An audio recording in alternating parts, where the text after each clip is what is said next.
What if I told you that you could create cinematic VFX like this using nothing but AI and without touching Blender or After Effects? The effect you just watched was created using the exact workflow I'm about to show you.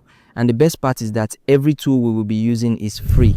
We'll be using either Claude or ChatGPT to generate our VFX prompts and Google Gemini Omni Flash to animate everything into stunning cinematic shots. So, with that said, let's jump right into it. So the first thing you need is your start frame and end frame. Yes, you need two images, the image that starts your VFX and the image that ends it. For example, you can take one picture of an empty scene and another picture of yourself standing in that same location. In other words, you have one image without you in the scene and another image with you in it.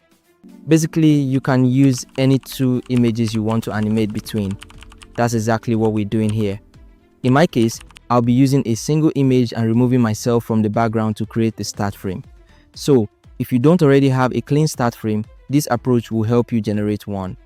To create both the start and end frames, the first thing we're going to do is open ChatGPT and remove the character from the background. On ChatGPT, click Add Image and upload the image you want to edit. I'll select this image of me inside the studio. Next, click Create Image and then paste this prompt. The prompt is very simple. It basically says, remove the person from this image completely. Reconstruct the background behind them naturally, including the wall, shelf, lighting, plants, and every other object, so the scene looks like they were never there. Keep the camera angle, framing, lighting, colors, and everything else exactly the same. So we're simply telling ChatGPT to remove the character from the background. I'll also include this prompt in the description of this video. Now click Send, and ChatGPT will use GPT Image 2 to generate the edited image. As I mentioned earlier, every tool I'm using in this tutorial has a free tier, so all you need to do is wait a few seconds for the image to be generated. Once the image has been generated, simply click it and download it. After downloading it, we now have both our start frame and end frame, and we can move on to generating our animation prompt.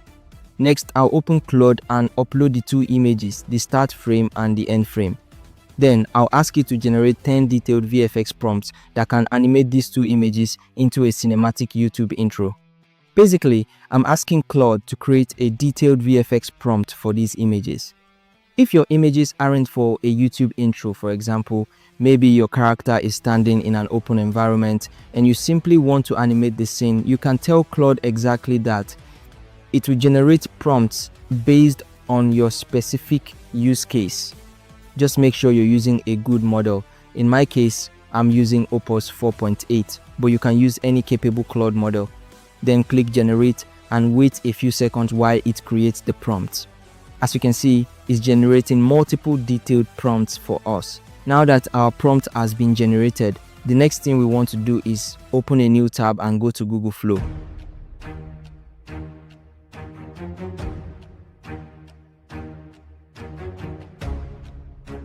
Create a new project.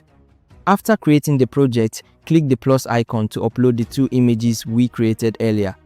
I'll upload the first image, then go to the second directory and upload the second image.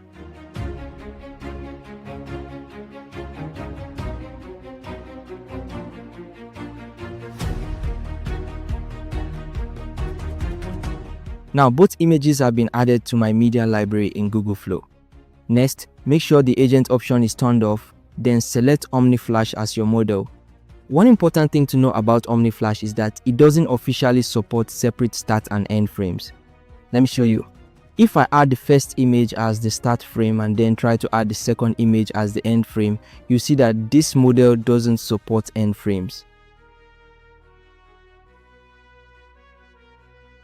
So how do we get around that? It's actually very simple. Switch to ingredient mode. Then choose your duration. I'll use 4 seconds, which works perfectly for VFX. Before pasting your prompts, add this instruction.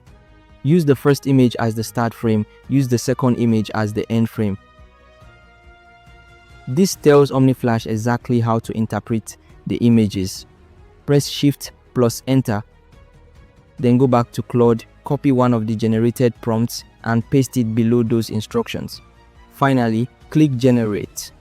sometimes Claude may accidentally swap the start and end frames. If that happens, simply specify exactly which image should be the start frame and which should be the end frame, then generate again. Now all that's left is waiting for Omni Flash to generate the video. Our video has now been generated. As you can see, the VFX looks great. In my case, Claude accidentally reversed the frames. It treated the end frame as the start frame and the start frame as the end frame. If you run into the same issue, simply edit the prompt and clearly state, use image 1 as the end frame and image 2 as the start frame. Generate again and it should produce the correct result. Once you're happy with the output, the next step is downloading the video. One thing you'll notice is that every generated video includes a Gemini watermark. Let me show you how to remove it. To remove the watermark, open a new tab and search for Erasio Gemini Omni Watermark Remover. It's a Chrome extension. Install the extension. As you can see, I've already added it to my browser. Now go back to Google Flow. If you just installed the extension, refresh the page. After refreshing, click the download option. The extension will automatically remove the Gemini watermark before downloading your video. You'll end up with a clean, watermark-free video that you can use in your projects. And that's the exact workflow I used to create the VFX you saw at the beginning of this video. It's also how I achieved those cinematic transitions in my intro. If you found this tutorial helpful, don't forget to like the video, leave a comment, share it with someone who might find it useful, and subscribe for more AI filmmaking tutorials. I'll see you in the next one. Bye.